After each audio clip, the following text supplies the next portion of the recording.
Hello friends, welcome to the Mechanical Engineering Department and the subject Machine Design. And the chapter is very first chapter of the Machine Design subject Spur Gear, means first chapter of the gear design. And the topic is also first topic of the chapter Classification of Gear. This topic is useful to understand the design of all the different kinds of gears. So it is important for the design point of view as well as exam point of view. So myself, Professor Vishal T. Patel, is going to start this lecture with the Gujarati language for your better understanding only. સૌથી પહેલાં આપણે જોઈએ classification છે એ ગિયર્સનું કેવી રીતે કરવામાં આવે છે. તો ગિયરનું જે ક્લાસિફિકેશન છે એ બેઝિકલી 4 રીતે કરવામાં આવે છે. એમાં ફર્સ્ટ ટાઈપ છે according to the axis of the messing gears. Messing gears means જ્યારે બે ગિયર કનેક્ટેડ થાય છે, કારણ કે ગિયરનું મેઇન પર્પઝ શું છે? તો ગિયરનું મેઇન પર્પઝ છે મોશન ઓર પાવર ટ્રાન્સમિટ કરવી. એક શાફ્ટમાંથી બીજા શાફ્ટ ઉપર જ્યારે મોશન કે પાવર ટ્રાન્સમિટ કરવો હોય ત્યારે બે શાફ્ટ વચ્ચે કનેક્શન છે એ ગિયર થ્રુ આપી શકાય છે. તો બે ગિયર છે એ મેશિંગ થાય તો જ ગિયરનું વર્કિંગ છે એ ફૂલફિલ થાય. એટલે ટૂંકમાં મેશિંગ ગિયર્સ રિલેટેડ જ બધી વાત આવશે. તો એ બે મેશિંગ જે ગિયર થાય છે ત્યારે એ બંને ગિયરની જે એક્સિસ છે એ કેવી પોઝિશનમાં છે એના ઉપરથી તમે ક્લાસિફિકેશન કરો છો, જે તમે અહીંયા ઇમેજમાં જોઈ શકો છો. ઉપરનો ફોટો, એક જ ફોટામાં બે ટાઈપના ગિયર છે. એમાં ઉપરનો જે જુઓ તો બે એક્સિસ પેરેલલ છે, બંને મેશિંગ ગિયરની જુઓ. નીચેમાં જુઓ તો બે ગિયર છે, એક હોરિઝોન્ટલ બાર તરીકે છે, ગિયર જેવું જ કહી શકાય. એમાં જુઓ તો પરપેન્ડિક્યુલર એક્સિસ થશે બંનેની. એટલે આ રીતે કંઈક આપણે આગળ જતાં ડિટેલમાં ક્લાસિફિકેશન સમજશું.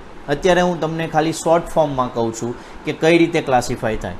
સેકન્ડ છે according to the velocity of the gears. એટલે વેલોસિટીની એક વેલ્યુ છે એ જે પણ મશીન ડિઝાઇન લગતું એસોસિએશન છે, ઓર્ગેનાઇઝેશન છે, એ લોકોએ એક વેલ્યુ ફિક્સ કરી દીધી છે કે એ વેલ્યુ બેઝ ઉપર એ લોકો વેલોસિટી ઉપરથી કઈ રીતે વેલોસિટી ગિયર્સ છે એ ડિફાઇન કરવાના છે. તો આ રીતે કંઈક છે એ ગિયર્સ રોટેટ થતા હોય તો એના ઉપરથી આપણે સ્પીડ ઉપરથી નક્કી કરી શકીએ. ત્રીજું છે according to the type of gearing, means કે ગિયર જે મેસિંગ થાય છે, મેં હમણાં કીધું એમ કે બે ગિયર કનેક્ટ થતા જાય છે તો બંને ગિયરની બહારની સરફેસ કનેક્ટ થાય છે કે આ રીતે કંઈક ફોટામાં દેખાય છે કે એક ગિયરની બહારની સરફેસ અને બીજા મોટા ગિયરની અંદરની સરફેસ એ રીતે કનેક્ટ થાય છે. તો એ રીતે ક્લાસિફાઈડ કરશું.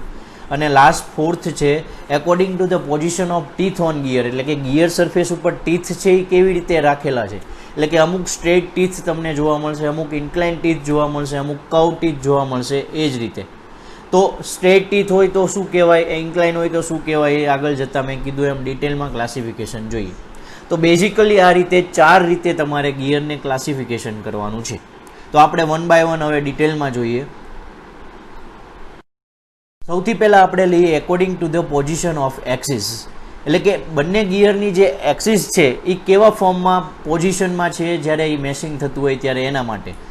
તો એક્સિસ ઉપરથી જ્યારે ગિયરને ક્લાસિફાય કરવા જશો તો એમાં મેઇનલી 3 ટાઈપ્સ પડશે. એમાં પહેલો ટાઈપ છે પેરેલલ એક્સિસ. કઈ રીતે? તો હું તમને અહીંયા એક ફિગર ડ્રો કરીને સમજાવી શકું કે જો મેં એક બોક્સ દેખાડેલું છે, બોક્સની અંદર બે લાઇન ડ્રો કરેલી છે વર્ટિકલ. એ બે લાઇન છે આપણે એઝ્યુમ કરી લઈએ કે પહેલી લેફ્ટ સાઈડની લાઇન છે ગિયર 1ની એક્સિસ છે, રાઈટ સાઈડની લાઇન છે ગિયર 2ની એક્સિસ છે, અને બંને ગિયરની એક્સિસ હવે જુઓ તો કેવી દેખાય છે? પેરેલલ. તો આ રીતે કંઈક ગિયર છે મેસિંગ થતા હોય જેની એક્સિસ બંને પેરેલલ રહેતી હોય તો એને આપણે પેરેલલ એક્સિસ ગિયરમાં ક્લાસિફાઈડ કરશું. હવે પેરેલલ એક્સિસ ગિયરની અંદર જ જો ગિયરના ટીથ સ્ટ્રેટ હશે, યાદ રાખજો, પેરેલલ એક્સિસની અંદર જ ગિયરના ટીથ છે જો સ્ટ્રેટ હશે તો એ ગિયરને કહેવાય સ્પર ગિયર. સ્પર ગિયર વિશે થોડુંક કઈ રીતે લખવું ડિટેલમાં જાઓ તો એ નેક્સ્ટ સ્લાઇડમાં સમજાવીશ. અત્યારે પાછું શોર્ટમાં કહી દઉં. અને જો ટીથ છે ઇન્ક્લાઇન છે, એટલે કે ટીથ જો તમને અહીંયા ફિગરમાં સ્ટ્રેટ દેખાય છે ને ફોટામાં, એ સ્ટ્રેટની જગ્યાએ હું ઇન્ક્લાઇન લઈ લઉં, પેરેલલ એક્સિસ જ હશે પણ ઇન્ક્લાઇન ટીથ ખાલી લઈ લઉં તો એ સ્પર ગિયર ન કહેવાય, એને કહેવાનું છે તમારે હેલિકલ ગિયર. બસ એક્સિસ બંનેમાં પેરેલલ છે, યાદ રાખજો. સ્પર ગિયર, હેલિકલ ગિયરમાં તમારે બંનેની ડિઝાઇન કરવાની છે આ સબ્જેક્ટની અંદર. બંને વચ્ચે એક જ ડિફરન્સ છે, ટીથનો શેપ છે એ સ્ટ્રેટની જગ્યાએ ઇન્ક્લાઇન કરવાનો છે. ડિઝાઇનમાં પણ તમને આ કામમાં આવશે કારણ કે બધી ફોર્મ્યુલા સેમ આવશે, ખાલી ઇન્ક્લાઇનની જગ્યાએ થોડોક ચેન્જ આવે છે, યાદ રાખવાનો છે. તો આ થઈ ગયું first classification based on position of axis. હવે સેકન્ડ લઈએ, જ્યારે એક્સિસ છે પેરેલલ નહીં હોય પણ ઇન્ટરસેક્ટિંગ હશે. કઈ રીતે? તો આ રીતે જોઈ શકો છો, મેં કીધું એમ કે આપણે એઝ્યુમ કરી લઈએ કે એક લાઇન છે ગિયર 1ની એક્સિસ છે, બીજી લાઇન છે ગિયર 2ની એક્સિસ છે, તો બંને જુઓ પેરેલલ નથી. હવે પેરેલલ નથી તો બંનેને તમે આગળ ડ્રો કરશો, ખેંચો બંને લાઇનને, તો ગમે એક જગ્યાએ ઇન્ટરસેક્ટ થશે, એકબીજા સાથે કનેક્ટ થશે, એટલે ઇન્ટરસેક્ટિંગ છે એવું કહેવાય. તો આવું તો ઘણી બધી રીતે એંગલ એ ઇન્ટરસેક્ટ થઈ શકે છે, પણ એક સ્પેશિયલ કેસ લેવાનો છે આપણે કે જો બંને એક્સિસ 90 ડિગ્રી ઇન્ટરસેક્ટ થાય. તમે જો સેકન્ડ બોક્સમાં તમને ફિગર ડ્રો કરીને બતાવેલું, બે લાઇન વચ્ચે એંગલ કેટલો બનવાનો છે? 90 ડિગ્રી. તો એક્સિસ વચ્ચે 90 ડિગ્રી એંગલ બને, પેરેલલ ન હોય, તો એને કહેવાય special case of non parallel and intersecting gears, જેને નામ આપી દીધું છે બેવેલ ગિયર્સ, બીવેલ ગિયર્સ. કોઈ પણ પ્રોનાઉન્સિએશન તમે કરી શકો છો.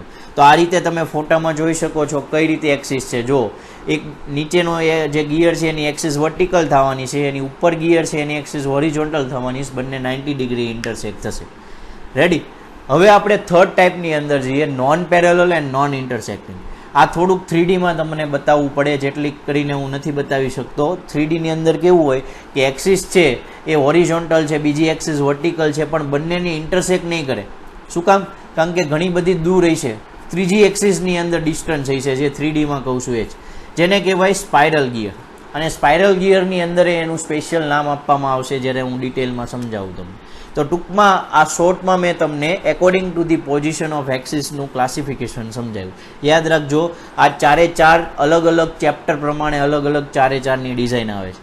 ઘણી બધી ટેક્સ્ટ બુકમાં ચારે ચારના અલગ અલગ ચેપ્ટર આપેલા છે. GTU એક જ ચેપ્ટર બતાવેલું છે ગિયર ડિઝાઇન, પણ ટેક્સ્ટબુક જો ટેકમેક્સ કે ટેકનિકલ પબ્લિકેશન એવી કોઈ પરચેસ કરશો, તેમાં first chapter spur gear design છે, second chapter helical gear design છે, third chapter bevel gear design છે, અને fourth chapter spiral gear worm and worm wheel તરીકેનું ડિઝાઇનનું ચેપ્ટર છે. મીન્સ આ ચારે ચારના અલગ અલગ ડિઝાઇનના ચેપ્ટર છે. એટલે બેઝિક જો નહીં ખબર હોય તો ડિઝાઇનના ઇક્વેશન યાદ રાખવામાં પ્રોબ્લેમ થશે. તો આ થઈ ગયું basic according to the position of axis. હવે થોડું ડિટેલમાં સ્પર ગિયર છે એનું આપણે જોઈ લઈએ, કેવી રીતે એને આપણે રિપ્રેઝન્ટ કરી શકશું. તેન આપણે લખી શકીએ કે two parallel and coplanar shafts connected by the gears is shown in figure, then it is known as a spur gear. These gears are called spur gear. Why? The teeth are straight with each other. Incline હોય તો આ જ same ગિયરને તમારે helical gear કહેવાનું છે. તો આ થઈ ગયું સ્પર ગિયરનું કેવી રીતે રિપ્રેઝન્ટ કરવું એ. હવે હેલિકલ ગિયરનું જોઈએ. જો દરેક ગિયરના એક એક પર્ટિક્યુલર ચેપ્ટર છે, ડિઝાઇન છે, એટલે એની માટે અલગથી વિડીયો લેક્ચર્સ છે, અલગથી બધા ટોપિક આવશે જ. અત્યારે શોર્ટ ફોર્મમાં કેવા ટાઈપ્સના ગિયર આવે છે એના માટેનો લેક્ચર છે. એવી જ રીતે હેલિકલ ગિયર, સેમ ગિયર જ્યારે એક્સિસ પેરેલલ હોય એવા જ, પણ ટીથ એકબીજા સાથે ઇન્ક્લાઇન હોય તો એને કહેવાય હેલિકલ ગિયર. હેલિકલ ગિયરમાં પણ બે ટાઈપ્સ છે. મારું છેલ્લી જો લાઇન વાંચો, જે પેરેગ્રાફ છે એ, કે જો ટીથ છે એ એકબીજાની સેમ કાઇન્ડ ઓફ હોય તો એને સિંગલ હેલિકલ ગિયર કહેવાય, જે ફર્સ્ટ ફોટોમાં જોઈ શકો છો લેફ્ટ સાઈડ. જ્યારે રાઇટ સાઈડનો જોશો ફોટો તો એની અંદર એક ગિયર અને બીજા ગિયર જે મેસિંગ થાય છે એ બંને વચ્ચેના જે ટીથ છે એ ઓપોઝિટ ડાયરેક્શનમાં ઇન્ક્લાઇન થયેલા છે, એટલે એને ડબલ હેલિકલ ગિયર્સ કહેવાય, અથવા એનું સેકન્ડ નામ છે હેરિગબોન ગિયર્સ. આવું શું કામ કરવું પડે છે? કારણ કે સિંગલ હેલિકલ ગિયર્સની અંદર છે એ વિયર પ્રોડ્યુસ થઈ શકે છે, જેથી કરીને ટીથની જે પ્રોફાઇલ છે અમુક ટાઈમ પછી છે એ કોરોઝનથી, વિયરથી ઘસાઈ જશે અને ટૂંકમાં એ બ્રેક થઈ શકે છે. જો લાંબી લાઈફ, લોંગ લાઈફ જોતી હોય તો ડબલ હેલિકલ ગિયર્સ મીન્સ હેરિગબોન ગિયર્સની અંદર વિયર રિમૂવ થઈ શકે છે, એટલે એ વધારે મોસ્ટ ઓફ યુઝ થતા હોય છે. તો આ થઈ ગયા હેલિકલ ગિયર. હવે આપણે જોઈએ નોન પેરેલલ એન્ડ ઇન્ટરસેક્ટિંગ ગિયર્સની અંદર બેવેલ્સ ગિયર્સ. બેવેલ્સ ગિયર્સ એટલે શું? મેં કીધું એમ કે ઇન્ક્લાઇન હશે, લાઇન છે એ બંને નોન પેરેલલ હશે અને બંને લાઇન છે ઇન્ક્લાઇન હશે, પણ ઇન્ક્લાઇનમાં જો 90 ડિગ્રી બનતો હોય સ્પેશિયલ કેસ તો એને બેવેલ ગિયર્સ કહેવાય, લાઇક ધીસ. રેડી. બેવેલ ગિયર્સની અંદર જો ટીથ સ્ટ્રેટ હોય તો એને સ્પર બીવેલ ગિયર કહેવાય, અને સેકન્ડ ફોટોમાં જુઓ, જો ટીથ છે ઇન્ક્લાઇન હશે તો એને હેલિકલ બીવેલ ગિયર્સ કહેવાય. ટૂંકમાં ટીથ સ્ટ્રેટ હોય એટલે એને સ્પર આગળ લગાડવાનું છે, અને ઇન્ક્લાઇન હોય તો હેલિકલ લગાડવાનું છે. નવું કાંઈ નથી આની. રેડી. બીવેલ ગિયર્સની જે ડિઝાઇન આવશે એની અંદર યાદ રાખજો બંને વચ્ચે 90 ડિગ્રી એંગલ બને છે, એટલે થોડીક ડિઝાઇન છે એ અલગ બનાવવાની છે. સ્પર હેલિકલની સેમ આવશે, પણ બીવેલ ગિયર્સની થોડીક ચેન્જ કરવી પડશે.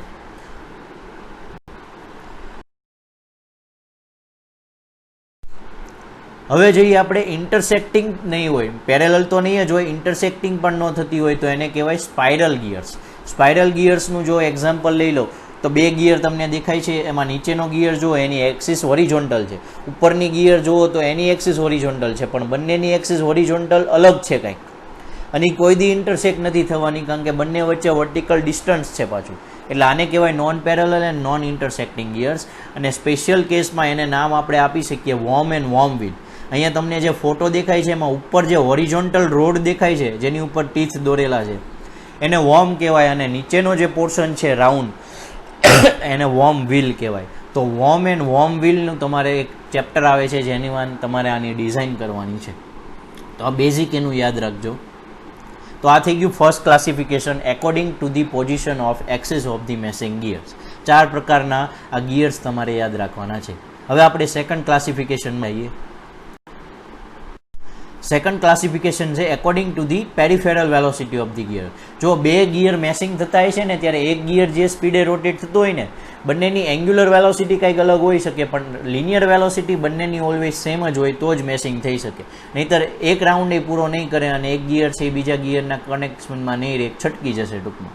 એટલે બંનેની વેલોસિટી સેમ હોય છે. એટલે આપણે 2 ગિયરની વેલોસિટી ઉપરથી કયા ગિયરની વેલોસિટીથી નક્કી કરશું કે આની વધારે છે આની ઓછી છે તો કયો ગિયર કહેવાય, એવું નહીં. બંને ગિયરની વેલોસિટી ઓલવેઝ કેવી છે, સેમ જ હશે. લિનિયર વેલોસિટીની વાત કરું અને બંને ગિયરની વેલોસિટી સપોઝ કે 2.5 મીટર પર સેકન્ડ છે તો એને લો વેલોસિટી ગિયર્સ કહેવાય, કારણ કે મેં કીધું એ પ્રમાણે according to the association or American society of mechanical engineers આ વેલ્યુ ડિફાઇન કરેલી છે કે જો મેસિંગ ગિયર્સની વેલોસિટી છે linear velocity if less than 3 metre per second then it is known as low velocity gears, અને જો એબોવ 3 મીટર પર સેકન્ડ હોય પણ less than 15 metre per second હોય, એટલે એક રેન્જ આપેલી છે 3 to 15ની વચ્ચે હોય તો એને મીડિયમ વેલોસિટી ગિયર્સ કહેવાય, અને જો 15 મીટર પર સેકન્ડ કરતાં વધારે હોય તો એને હાઈ વેલોસિટી ગિયર્સ કહેવાય. ટૂંકમાં 3 ટાઈપના વેલોસિટી બેઝ તમે ગિયર્સને નામ આપી શકો છો.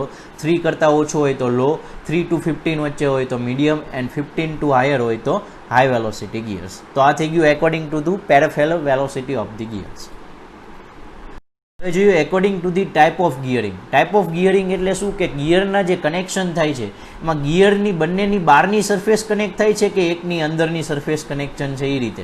તો કઈ રીતે, જો બંને ગિયર નોર્મલી આપણે જોઈએ ઘણીવાર તો બંને ગિયરની બહારની સરફેસ આ રીતે કંઈક કનેક્ટેડ જોવા મળશે. જો ઉપર એક ગિયર છે એની બહારની સરફેસ અને નીચે આ સાઈડ રાઈટ સાઈડ એક ગિયર છે એની બહારની સરફેસ, બંનેની બહારની સરફેસ એકબીજા સાથે કનેક્ટેડ છે તો એને કહેવાય એક્સટર્નલ ગિયરિંગ.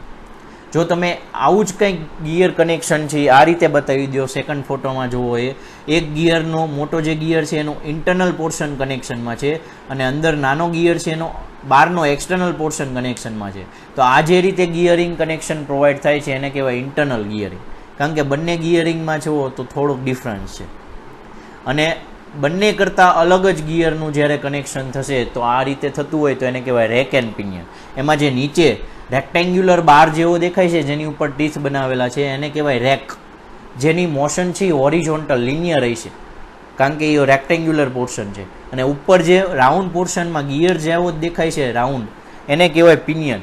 એની મોશન છે એ કેવી હશે, રોટેશન હશે, અને નીચેની લિનિયર હશે. અને આ રીતે તમે લિનિયર મોશનને રોટેશનલ મોશનમાં અથવા રોટેશનલ મોશનને લિનિયર મોશનમાં જ્યારે પણ ટ્રાન્સફર કરવું હોય ત્યારે રેક એન્ડ પિનિયન યુઝ થતો હોય છે. તો આ રીતના કનેક્શનને રેક એન્ડ પિનિયન કહેવાય. External gearing, internal gearing and rack and pinion. હવે જોઈએ આપણે fourth and last classification, means last according to the position of teeth on gear surface. જે ઓલરેડી આ 3 ક્લાસિફિકેશનમાં આવી ગયા છે છતાં પણ એનું અલગથી ક્લાસિફિકેશન લેવામાં આવે છે. એટલે જોઈ લઈએ કે જ્યારે ગિયર્સની ઉપર ટીથ પ્રોફાઇલ છે એ સ્ટ્રેટ રહેશે, એટલે કે ટીથ છે એ સ્ટ્રેટ બનાવેલા છે, એક્સિસ સાથે કહેવાય છે સ્ટ્રેટ, એક્સિસ સાથે એંગલ નહીં બનાવતો. એક્સિસ સપોઝ હોરિઝોન્ટલ છે તો ગિયર તે આવી રીતે હોરિઝોન્ટલ જ જતા છે, તમને જોવા મળે છે એ રીતે, તો એને સ્પર ગિયર કહેવાય. એ કોઈ પણ હોઈ શકે, બીવેલ ગિયર હોઈ શકે, પછી વોર્મ એન્ડ વોર્મ વ્હીલમાં હોઈ શકે. ટૂંકમાં સ્ટ્રેટ ટીથ હોય તો એને સ્પર એવું કહી શકાય. ઇન્ક્લાઇન ગિયર હોય તો એને હેલિકલ ગિયર કહેવાય છે. તમે અહીંયા જોઈ શકો છો કે ટીથ કેવા હશે, ઇન્ક્લાઇન હશે, એટલે એક્સિસ હોરિઝોન્ટલ છે અને ટીથ છે ઇન્ક્લાઇન છે, એટલે એક્સિસ અને ટીથ વચ્ચે કંઈક એંગલ બનતો હોય છે જેને કહેવાય હેલિક્સ એંગલ, જે તમારે હેલિકલ ગિયરના ડિઝાઇનના ચેપ્ટરમાં મોસ્ટ આઈએમપી ટર્મિનોલોજી છે, કારણ કે હેલિક્સ એંગલ ઉપર જ આખી ડિઝાઇન છે એ બેઝ રહેશે. કેટલા એંગલે ટીથ છે એક્સિસ સાથે એને હેલિક્સ એંગલ કહેવાય. એ ત્યારે ડિઝાઇન જ્યારે આવશે હેલિકલ ગિયરની ત્યારે ડિટેલમાં સમજાવીશ. અને લાસ્ટ છે કર્વ તરીકે સ્પાઇરલ ગિયર. એટલે તમે જોઈ શકો છો ગિયરની ઉપર ટીથ છે એ કેવા આપેલા છે, કર્વ શેપમાં બનાવેલા છે, જેને કહેવાય વોર્મ એન્ડ વોર્મ. તો આ થઈ ગયા 3. બીજા ટાઈપ્સ કોના બેઝ છે એ according to the position of teeth on gear surface, straight, incline and curve. તો આ થઈ ગયા ચારેયનું ડિટેલ ક્લાસિફિકેશન. ડિઝાઇનમાં કામમાં આવશે એટલે થોડુંક બેઝિક આઈડિયા હોવો જોઈએ, એટલા માટે અમે તમને વિડીયો લેક્ચર્સ છે એ આપેલો છે.